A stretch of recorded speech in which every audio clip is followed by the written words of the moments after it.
कल पेशावर में पीटीआई ने जलसा किया और लोग समझ रहे थे कि जलसे में पीटीआई अपनी 13 साल की कारकर्दगी केपीके को क्या दिया, केपीके के लोगों को क्या दिया, 13 साल में क्या काम किया, सियासत में क्या खिदमत की, उसकी बात करेगी।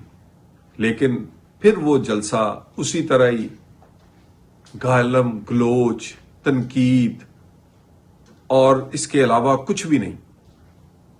लोग देखते रहे कि बात की जाएगी कि केपीके में 13 साल में सेहत, तालीम के लिए, सड़कें, अवाम की सहूलत के लिए, दहशतगर्दी से पाक करने के लिए केपीके को कौन से मंसूबे दिए गए।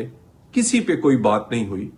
डीजीआईएसपीआर ने कुछ दिन पहले कई फिक्रे मुहावरतन इस्तेमाल किए, मगर कल केपीके के जलसे में वाकई अमली तौर पे इन्होंने साबित किया कि जो उन्होंने बातें मुहावरतन कही थी वो सारी की सारी इन पर सच है, वो सारी की सारी हकीकत है।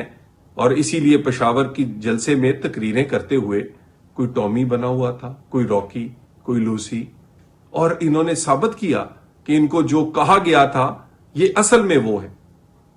आप बार बार कहते हैं कि फौज को सियासत में मुदाखलत नहीं करनी चाहिए। फौज सियासत में मुदाखलत नहीं कर रही। आप अपनी सियासत चमकाने के लिए या किसी के कंधे पर बैठकर इक्तदार तक पहुंचने के लिए बार बार फौज और उसके सरबराह को सियासत में घसीटने की कोशिश करते हैं, बेजा तनकीद करते हैं, बिला वजह का इल्जाम लगाते हैं। एक अदारा जो पाकिस्तान के लिए जिसकी खिदमत है, जिसने हालिया माजी में दुनिया की एक बड़ी ताकत को शिकस्त दी है और जो फख्र करता है अपनी शहादतों पे, अपने गाजियों पे, पाकिस्तान की हिफाजत पर, उन पर और उसके सरबराह को बिला वजह तनकीद का निशाना बनाएंगे, इल्जाम लगाएंगे। कब तक अदारा खामोश रहेगा? आखिर अदारे को जवाब देना पड़ा, मजबूर किया पीटीआई ने कि जवाब दिया जाए। बहुत लंबे अरसे के लिए सब्र तहम्मुल और दरगुजर से काम लिया फौज ने भी और फौज के सरबराह ने भी, मगर हर आए रोज बानी पीटीआई अपनी ट्वीट्स में, अपनी पैगामात में, उनके लोग बाहर आकर मुलाकात के बाद प्रेस कॉन्फ्रेंस में बेजा तनकीद और इल्जाम लगाते रहे। इसी ट्वीट्स में कभी भी इसराइल को बुरा भला नहीं कहा, कभी भी फलस्तीन की बात नहीं की, कभी भी भारत के जारहाना रवैये को भी तनकीद का निशाना नहीं बनाया, कभी भी दहशतगर्दों की दहशतगर्दी पर इतनी तनकीद नहीं की। दहशतगर्दों ने जो इस मुल्क में लोगों को लाखों की तादाद में शहीद किया, कभी उसकी बात नहीं की। कभी नहीं कहा कि वो शोहदा के साथ खड़े हैं। हमेशा उन दहशतगर्दों के लिए नरम रवैया हो, इसराइल के लिए एक लफ्ज ना हो, और सारी की सारी तनकीद पाकिस्तान के अदारों पर, पाकिस्तान की फौज और उसके सरबराह पे हो, तो फिर जवाब तो बनता है। फिर जवाब देना भी चाहिए, जवाब आना भी चाहिए। कब तक इग्नोर किया जाएगा?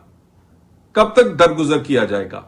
कब तक ये किया जाएगा कि इसे इग्नोर कर दिया जाए, इस पर बातचीत ना की जाए? मजबूर कर दिया गया है। और इसी पीटीआई को कई दफा पार्लियामेंट में बातचीत की दावत दी गई। इस तरह के लोगों को बातचीत की दावत देने पर आज हमें शर्मिंदगी हो रही है, जो इस लायक नहीं, जो जिनकी हैसियत अपने लीडर के आगे बनी गाला के शेरू से ज्यादा नहीं है, जो इनकी कोई इज्जत नहीं है, जो इन्हें हाँकता है, जो धुतकारता है, जो किसी को इज्जत देने का कभी उसने सोचा भी नहीं है। ये कभी अपने बहनों से, कभी अपनी बीवी से, कभी खुद अपने रवैये से तमाम सियासी लोगों को उसने इस तरह ٹریٹ کیا ہے جیسے اپنے شیرو کو کرتا تھا، کیونکہ شاید یہ لائق ہی اسی ہیں، یہ زبان ہی یہ سمجھتے ہیں۔ اپنے بیٹے قاسم سلیمان کو تو کبھی لا کر یہاں مارنے مر جانے کی دھمکیاں یا اس کو عملی طور پر میدان میں نہیں اتارا۔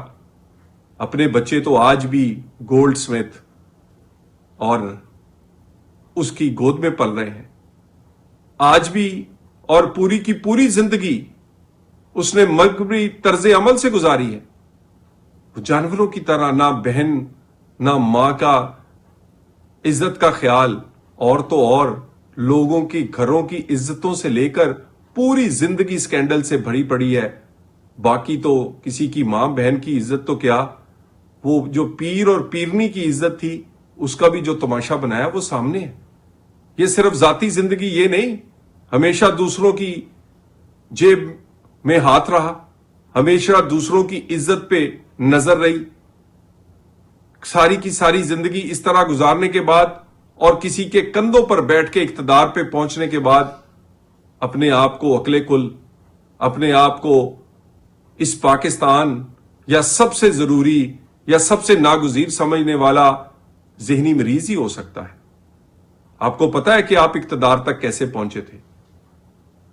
اگر پاشا یا فیض نہ ہوتے تو آپ تو کونسلر بھی نہیں بن سکتے تھے، وزیر اعظم بننا تو دور کی بات۔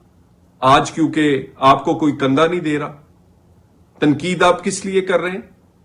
کہ فوج بلیک میل ہو، فوج کو مجبور کیا جائے، پھر اس کا کندھا استعمال کیا جائے، اس کے کندھوں پر بیٹھ کر پھر ایک دفعہ کسی طرح اقتدار پر پہنچا جا سکے۔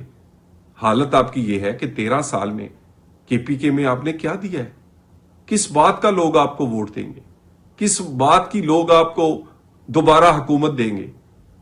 جو لوگ ہری پور کا الیکشن نہیں جیت سکے وہ لاہور اور فیصل آباد یا باقی پاکستان سے کیا جیتیں گے؟